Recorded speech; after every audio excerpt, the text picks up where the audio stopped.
नमस्कार दोस्तों, मैं प्रमोद सोनी आपका स्वागत करता हूं अपने इस चैनल पे। दोस्तों, आज हम बात करेंगे चेतन मन के कार्यों के विषय में। हाँ, जिसको कॉन्शियस माइंड भी कहा जाता है। अभी तक आपने बहुत सारे वीडियो देखे होंगे जिसमें सबकॉन्शियस माइंड के कामों के बारे में बताया गया है, सबकॉन्शियस माइंड के लाभ, उसके काम करने के तरीके के बारे में बात किया गया है। आज हम कॉन्शियस माइंड के विषय में बात करेंगे, कॉन्शियस माइंड क्या क्या काम करता है। दोस्तों, जैसे सिक्के के दो पहलू होते हैं, वैसे ही कॉन्शियस माइंड और सबकॉन्शियस माइंड एक दो पार्ट होते हैं हमारे मस्तिष्क के। तो हम अगर सबकॉन्शियस माइंड के बारे में जानना चाहते हैं, उत्सुक हैं, तो हमें पहले चेतन मन के कार्यों को समझना पड़ेगा। हम कभी भी चेतन मन के कार्यों को इग्नोर नहीं कर सकते। दोस्तों, अगर हमारा अवचेतन मन किसी खजाने की तरह है, तो हमारा चेतन मन उस सिपाही जैसा है जो उस खजाने की रक्षा कर रहा है। अगर हम खजाने तक पहुंचना चाहते हैं तो हमें चेतन मन से परमिशन लेनी ही होगी कि हम अंदर जाएं। ऐसा कभी नहीं हो सकता कि हम उससे लड़ के उसको हरा के अंदर चले जाएं। हमें उसको मना के ही अंदर जाना होगा। जो बात स्वीकार कर लेगा चेतन मन, तभी वो अवचेतन मन तक पहुंचेगी। चेतन मन हमारी बचपन की प्रोग्रामिंग के हिसाब से अपनी सेल्फ इमेज बना लेता है, और सेल्फ इमेज बन जाती है तो आदमी उस हिसाब से बिहेव करता है। जैसे कि आदमी मान लेता है कि मैं आलसी हूँ, मैं कंजूस हूँ, मैं सुबह 5 बजे नहीं उठ सकता, या इसका उल्टा भी, मैं सुबह जल्दी उठता हूँ, मैं दयालु हूँ, मैं मेहनती हूँ। हमारी सेल्फ इमेज जिस हिसाब से होती है, हम उस हिसाब से काम करते हैं। हमारी सेल्फ इमेज बनती है, हमने बचपन से जो भी देखा, सुना, पढ़ा, अनुभव किया, या हमको जो भी सिखाया गया, हमारी एक सेल्फ इमेज बन जाती है जो हमारा चेतन मन ही बनाता है। उदाहरण के लिए, अगर बचपन में हमसे किसी ने ये कह दिया कि तुम्हारी आवाज़ ख़राब है, तुम गाना नहीं गा सकते, तो हमारी सेल्फ इमेज बन जाती है, और उस हिसाब से हम कभी भी गाना गाने की कोशिश नहीं करते।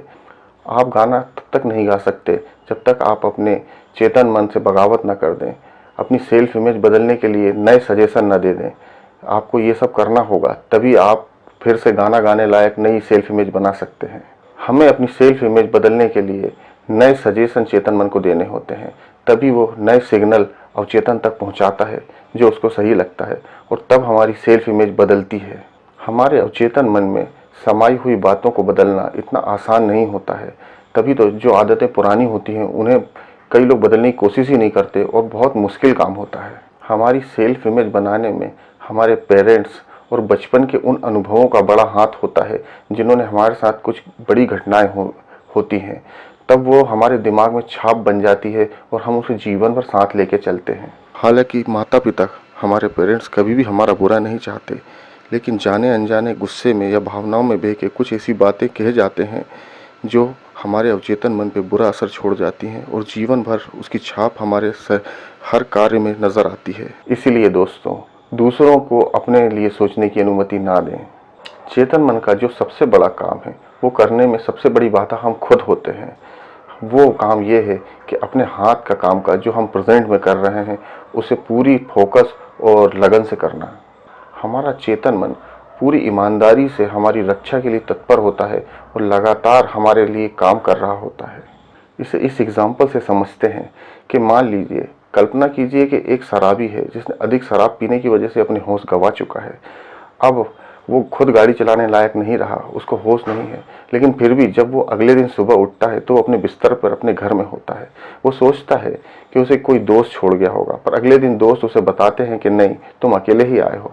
हमारा चेतन मन प्रेजेंट के कामों की कमान संभालता है, हमारी रक्षा करता है, लेकिन तब तक जब तक वो जागृत अवस्था में है। अगर किसी कारणवश वो सुसुप्त हो जाता है या होश में नहीं होता, तो वो ये कमान अवचेतन मन को दे देता है, और जब अवचेतन मन इस कमान को संभालता है तो वो हमारी मेमोरी में स्टोर नहीं होता। जब आप कभी गलत तरीके से सो जाते हैं और हमारे किसी पार्ट में ब्लड सर्कुलेट नहीं होता है, तो वो पार्ट खराब ना हो जाए, इसलिए हमारा अवचेतन मन हमें नींद में डरावने सपने दिखाकर हमको उठा देता है ताकि हम सही पोजीशन में आ सकें।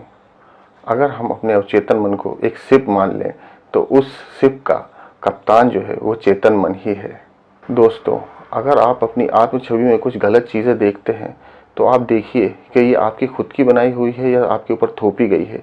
कुछ गलत डिसीजन और कुछ गलत सजेशन जो हमको समाज द्वारा दिए गए हैं, समाज, पेरेंट्स या किसी गलत दोस्तों द्वारा दिए गए हैं, और वो हमारा भला नहीं कर रहे हैं, गलत आत्म छवि बन चुकी है, तो एक बार फिर सोच के देखिए कि आप उसे बदल सकते हैं।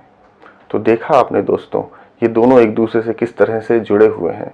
अगर आप लोग इस चैनल पर नए हैं तो लाइक कीजिए, सब्सक्राइब कीजिए और मुझे कमेंट करके बताइए कि मैं और अपने इस चैनल में क्या सुधार कर सकता हूँ। अगर आप किसी प्रकार की वीडियो देखना चाहते हैं तो मुझे कमेंट करके बताइए।